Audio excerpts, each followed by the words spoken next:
What's up, guys? Jessa here from Life at Sycamore Ridge, and today we're going to talk turkey, and I don't mean Thanksgiving. Today I wanted to talk to you guys a little bit about the financial side of starting up your homestead. You know, a lot of us dream of having an acreage and a few critters running around, and that's all going to come at a cost. So I'm going to give a few examples of some of the costs you need to plan on when you're starting out your homestead. And these are prices associated with where I live, which is rural southwest Iowa. They're not going to be the same everywhere, and a lot of it is going to depend on exactly what it is you're looking for. Some of these have a really broad range of price tags. So I've got a few notes here. So bear with me as I kind of work through them, and hopefully this will help you out. I want to do a few videos with finances, and we'll get into more of that later. I like talking about it. I'm not an expert by any means, but I'm just going to talk to some of the experiences that I've had, okay? So first of all, say you're starting from scratch. You're going to need a home and some land, and that is a pretty penny no matter where you are. Iowa has a really low cost of living, so it can be affordable compared to other areas. But anywhere you go, an acreage with a home on it is going to be expensive. I got really lucky with the house that I live in now. I got about 5 acres and it came with the home, but the home was not livable.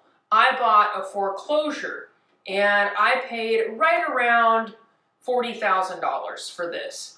There was a lot more money had to go into it to make it livable, but that's a pretty good deal. It's right off of a paved road, so a lot of that's going to depend on your location and obviously how big of a home you want, how developed your land is, that sort of thing.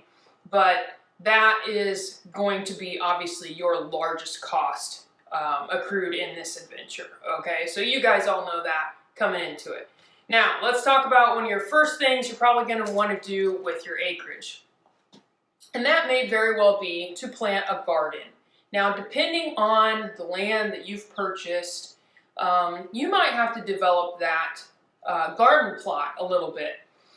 Maybe you want raised beds. Raised beds are going to come at a cost if you want to haul dirt in for those raised beds. Now, I did a video on a really cheap way to do a raised bed. I had a lot of material already around, and I had some soil already around, but I still had to develop that soil. And a lot of the stuff that I was able to do that with, I have on hand. But if you want to, purchase a raised bed, purchase the soil, that's going to come at a cost. And I can't talk to that cost because that is certainly one that I've been trying to avoid. But let's just talk seeds. Depending on what you're looking for, seeds can vary from anywhere from 99 cents a packet to over $5 a packet, depending on what type of plant you're wanting. Now, let's just go with tomatoes. That's kind of the range I see with tomatoes.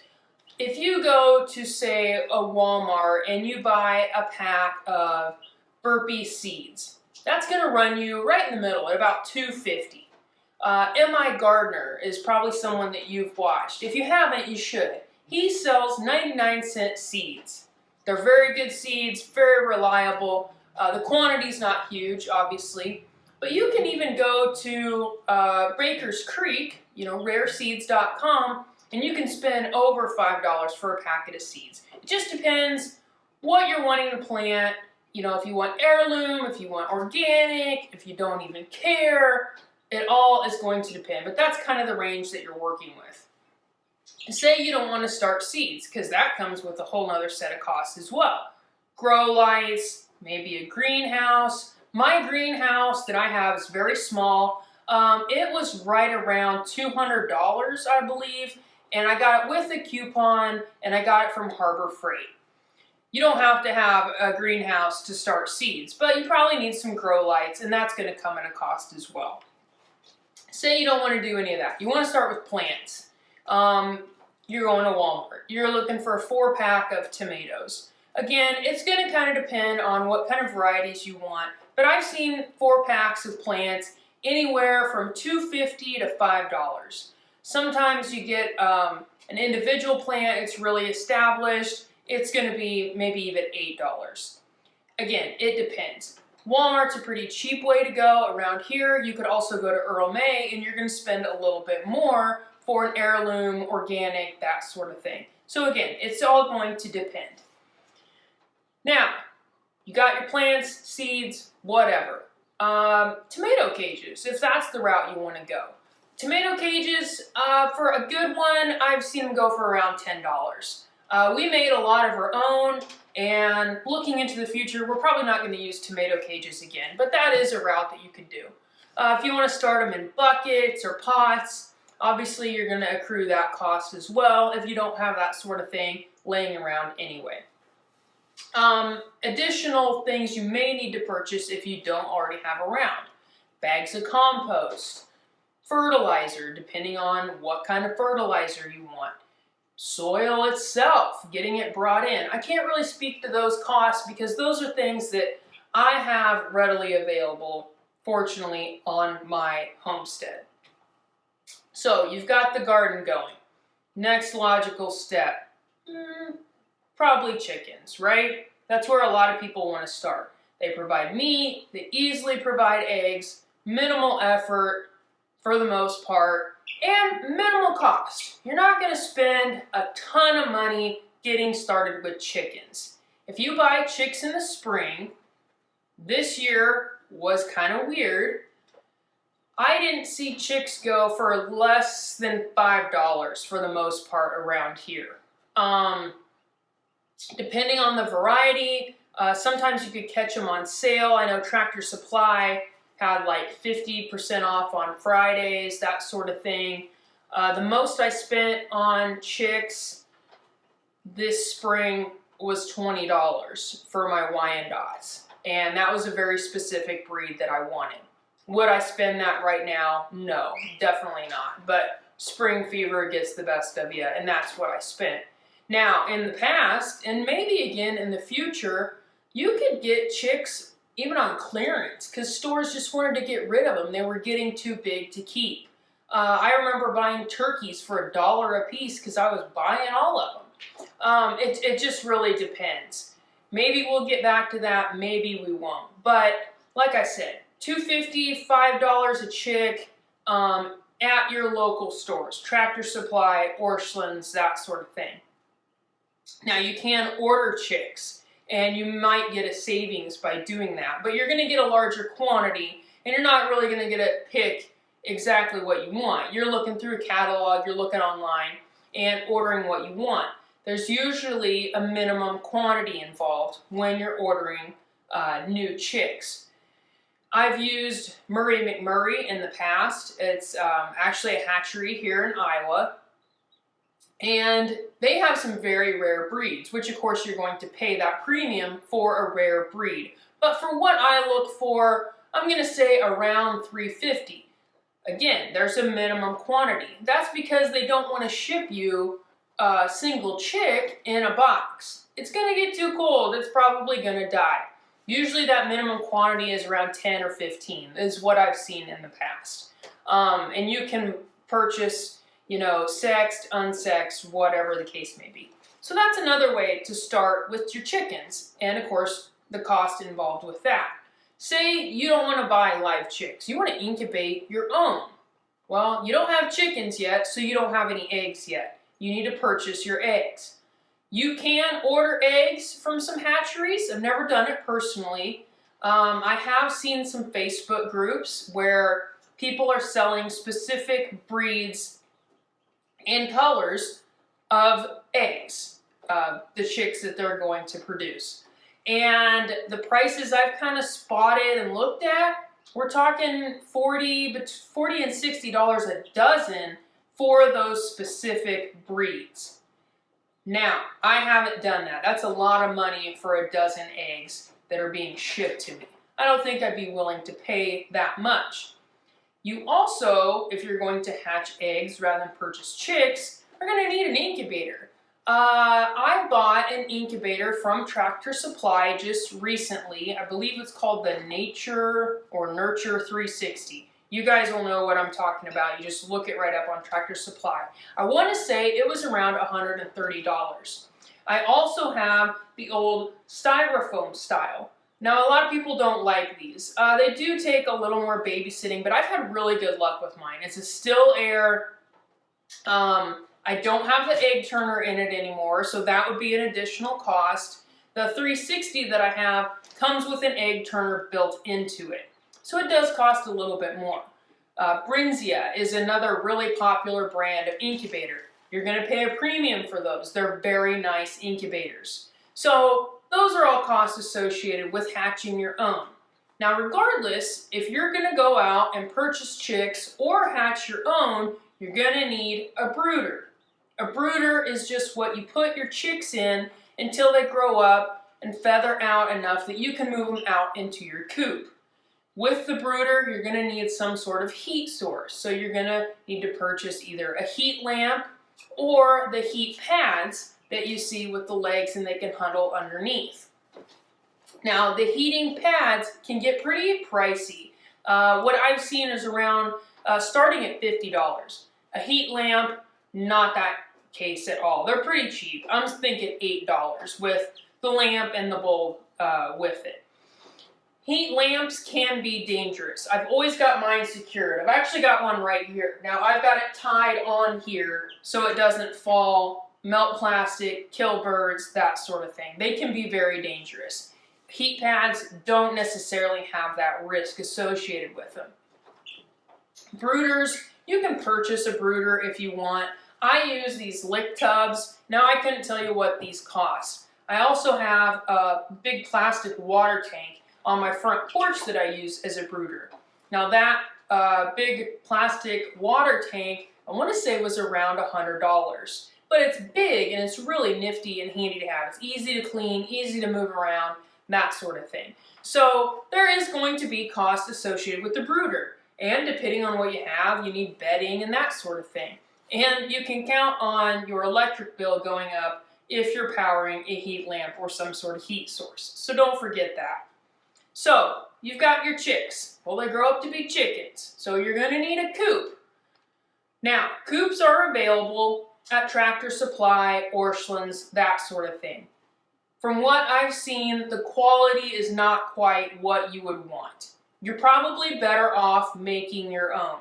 Now, if you don't have the skill level to do that, I understand. I don't either. But you can buy kits to make your own coop, which is going to make it way easier. I've seen these, they're called cutest coops. Those are extremely expensive. You can find discount codes, $100 off, if that's any indication of the price that we're talking about here. But don't feel like you need to spend big bucks for a chicken coop. You can start with the ones from Orscheln's. They just don't really hold up over time. I bought a rabbit hutch from Orscheln's. It worked, it was fine, but I had to do some touches with it, okay, and some reinforcements. So there is going to be a cost involved with the coop, but you have to have a chicken coop. They have to be able to roost somewhere at the end of the day. Now, say you want to purchase a shed. That's what I'm doing, not for a chicken coop, but for my goats. The shed I'm purchasing is an 8x12 and it has metal siding. It's going to be around $3,000. You don't need something that fancy. You can get those pre-made sheds a lot cheaper if you don't want the metal siding, you don't want the additional doors and windows, that sort of thing. And they're delivered right to your house. So that's an option as well. But just don't forget that that's going to be an additional cost that you accrue when your chickens get old enough to leave the brooder. So now you have your acreage, you have your garden, and you have your chickens. You got to feed those chickens, all right? So I wrote down some notes here on feed costs. Fortunately, chickens are pretty cheap to feed. They can free range during the summer, and you just need to supplement that a little bit. But during the winter months, you are probably going to need to feed them a lot more. Now, we get a 40-pound bag of chicken feed and it's pretty cheap. It's around $11 for a 40-pound bag. You can also get scratch, and that's pretty cheap. I want to say it's usually between $6 and $8 for a 30-pound bag. So chicken feed, depending on what kind you get. Now you can certainly spend more than that. I don't get anything too fancy. Ours free range. Maybe in the winter I might up it a little bit. I also buy oyster shell for my hens, and that can cost, a bag of that is usually around $12, I believe. And of course you can buy them treats. Mealworms can cost a premium. You can raise your own, that sort of thing. So that's some of the costs associated with feeding your chickens. And of course you're going to need your waters, you're going to need feeders, and those, you know, average around $10 depending on what it is that you're buying. So we've got everything that we need for chickens. So what's the next logical step? I'm going to go with rabbits. That's what I've got. Rabbits provide meat. If you want to, you can tan their furs, that sort of thing. So what are you going to pay for a rabbit? Again, it depends on what you want. If you are looking for a purebred, pampered rabbit, you're going to pay a premium for that. My rabbits are not pampered, but they are purebred. And depending on their history, if I know if it's a proven buck or doe, I will sell mine between $20 and $30, just depending. Now, I've paid up to $60 for a rabbit. You can pay a lot more for that. You know, I've had people tell me that they buy, you know, pampered, purebred, show quality rabbit for $100 or more. You don't have to pay that much to get started. Just if you want a meat rabbit, which is what I raise, you can get a good quality meat rabbit from me for $25, $30. My baby quail are hatching. So that's your cost to get a rabbit. So what else do you need? You're going to need cages to keep your rabbits. Depending on what you get, I would not recommend getting like the pet rabbit cages if you're breeding a rabbit for meat, show, really anything beyond a pet. Those trays, you got to clean them out constantly, that sort of thing. For the cages that you're wanting, you can pick them up. I've seen them at Worshlands for $25 to $35. It's just a wire cage, and that's really all there is to it. It's got the door on it. You can make your own. I've seen the material that you can purchase to make your own cage, but that's about what you're looking at to purchase a rabbit cage.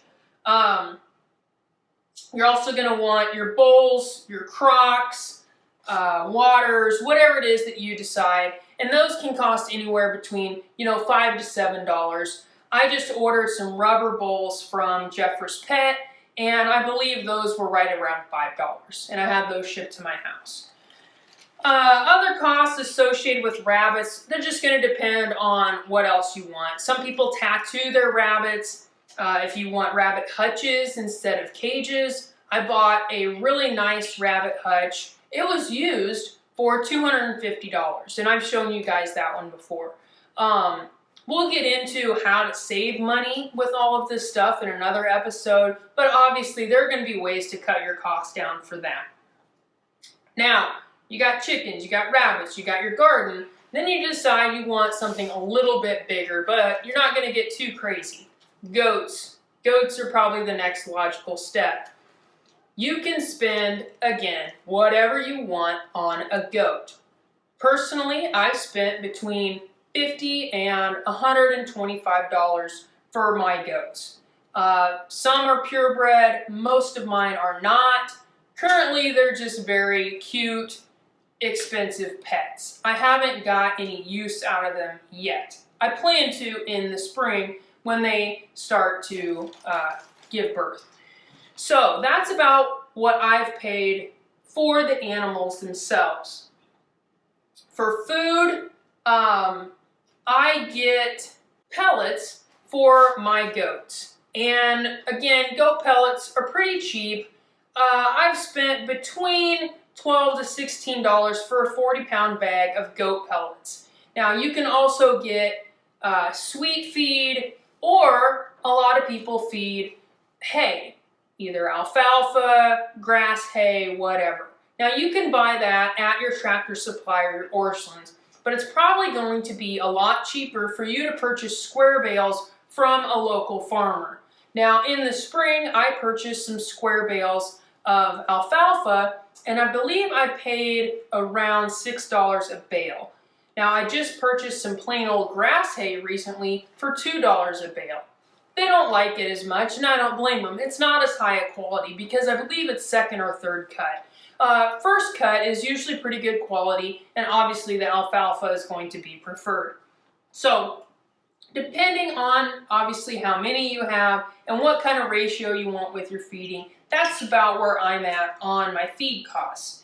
The big expense with a larger animal is going to come with fencing, keeping them contained and keeping the predators out. T-posts, I've spent between $5 and $7 depending on the height of the post. I also use cattle panels for a lot of my fencing. I bought several this spring, and I spent around $23 per cattle panel. Now cattle panels, you can also use them in the garden for trellises or whatever. That's probably what I'm going to use for my tomatoes next year. If you don't want to use cattle panels, a lot of people prefer to use woven wire. I do have woven wire. I purchased it used. But I did look up the price of a new roll of woven wire. 330 feet for $270. So you can imagine that adds up fast, of course, depending on how much you want to fence in. But you don't want to skimp on your fencing. Obviously, that's going to be a big part of keeping your animals safe. So it's a big cost, big responsibility. It should not be overlooked.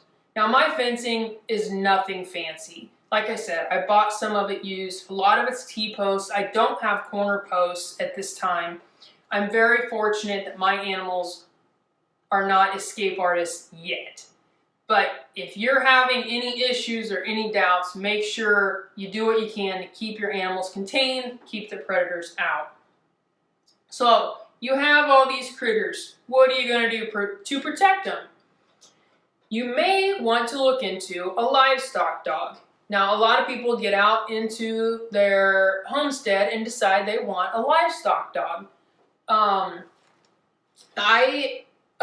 see a lot of people get Great Pyrenees. My mother used to raise Great Pyrenees, and they're a great breed of dog. If you were to buy a purebred Great Pyrenees puppy, you are probably looking at around $250 starting, just for the puppy. You guys know all the costs associated with a pet dog, so count on that as well. But from what I've seen, a Great Pyrenees puppy is starting at around $250. Now, you don't have to spend that. You don't have to get a Great Pyrenees. Is Luna a livestock dog? No. I can't even trust her around my livestock half the time. But at night, she keeps the coyotes away. And she's a companion. Is Belle, my Great Dane, a livestock dog? Absolutely not. But you know what? She scares the crap out of people when they show up at my door. And that's what I want her to do. So, it just depends on what you want and what kind of money you want to spend. Do you have to have a livestock dog? No. There's another thing that can be kind of controversial these days, a gun. Do you want a gun on your homestead? My brother just recently purchased a .22. It was $200 for a Ruger. We like Rugers, that's what we prefer. So, depending on what you want and what you find necessary, those are some costs that you can plan on moving into your homestead. Now, another animal that I went ahead and added on my notes, it's often overlooked, is a quail, a Coturnix quail. So that's what I have hatching right now. They can provide meat, obviously, and they lay eggs like crazy. They're little eggs, but they're very good. So what are the costs associated with quail? Well, I got 11 that I purchased earlier this year, and I purchased them for $3 a piece. They were 5 weeks old. You can also order eggs to hatch your own quail, just like you can for chickens. Twice now, I've ordered 30 eggs for around $40 shipped to my house. And the hatch rates are pretty good.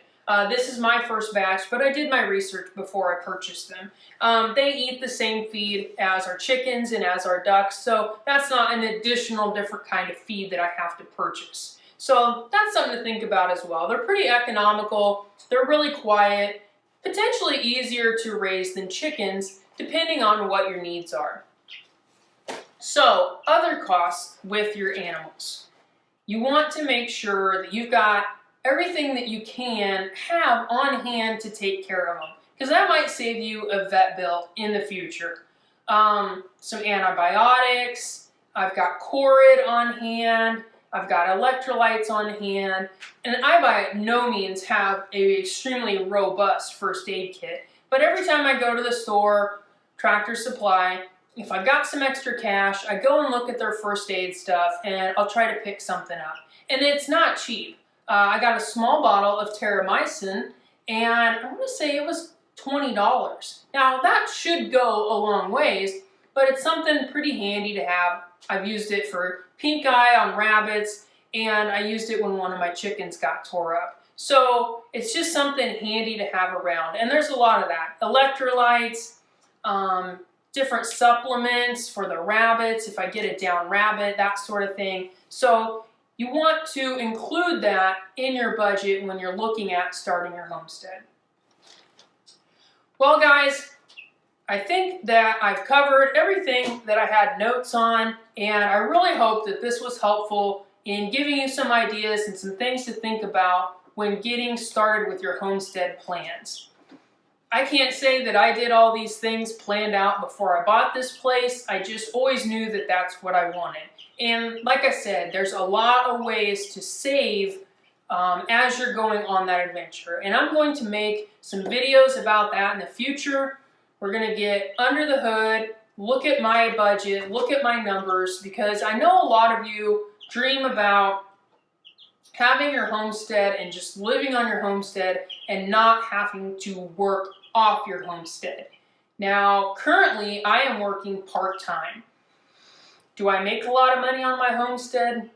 Definitely not. There are little things I do here and there to kind of help supplement my income, and this is really an experiment to see if I can do this. Can I work part-time and keep my homestead going? I have other sources of income if I need it. I have a healthy savings if I need it. So I feel safe in doing this experiment. But I want to share some of the things that I've done with you guys, and I want some of your ideas. I know this is something that we all dream about, and I'm hoping to make it work and make it happen. So there will definitely be more videos to come, and like I said, we're going to get into my budget, my numbers, and you're going to get a real look into what I'm doing to cut costs. You know, a lot of people focus on how do I make more money so I can just stay at home with my homestead. And my focus is certainly I want to make a little bit more money, but how can I cut costs and reduce my spending so that I don't need to make more money? You know, you see that a lot when you're looking at retirement numbers. People will give a retirement projection based on what your income has been your entire life. Well, that's assuming that you're going to continue to spend like you've spent your entire life. When, to me, I would much rather focus on reducing my spending, because I know I can spend far less. You know, we all have our shopping sprees and that sort of thing. And then I don't have to make as much to, you know, fix that gap. So that's just some of the things that I want to do in the future, some videos that I'm going to have coming, and all that will be posted, and we'll talk more about it in the future. But right now, that's all I've got. I want to check on my new baby quail. There were 6 last time I checked, and I really appreciate you guys watching. If you haven't already, make sure you hit the like button. I really appreciate that. And subscribe if you're enjoying what we're doing here. I'm almost to 100 subscribers, so that's definitely a goal of mine, and maybe I'll get there by the time you guys see this video. But I'll catch you guys next time. Thank you so much for watching. Later.